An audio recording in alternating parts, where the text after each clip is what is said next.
আমরা খাবার দাবার পরে একটাই আসন করতে পারি, সেটা হচ্ছে বজ্রাসন।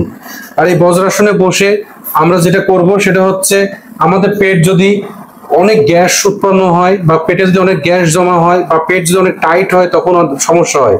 তা আমরা যদি এখানে এভাবে কিল মারতে পারি তাহলে দেখবো যে আমাদের এই থাই মাসলও আমাদের নরম হবে, আবার পেটটাও নরম হবে। আমরা যখন দেখি যে ঢেকিতে পাট দিলি বা কোনো হামাল দিস্তার মধ্যে কোনো জিনিস যখন এভাবে বাটা হয় তখন দেখবেন যে সেই জিনিসটা টুকরা টুকরা নরম হয়। ঠিক তেমনি আমরা যখন এখানে কিল মারবো তখন আমাদের পেটটাও কিন্তু নরম হতে শুরু করবে। তাই প্রথম 2-1 মিনিট যদি আমরা এভাবে কিল মারি এটা কিন্তু আমরা অ্যাকশনটা বুঝতে পারবো না।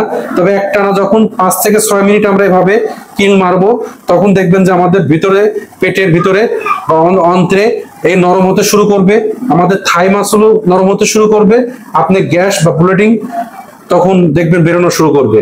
তা অবশ্যই রেগুলার এই প্র্যাকটিসটা করুন, 5 থেকে 6 মিনিট করতে থাকুন এবং বেশি জোরে কিল মারবেন না, আপনার সাধ্য মতো মিডিয়াম ভাবে কিল মারতে থাকবেন, আমি যেভাবে মারছি।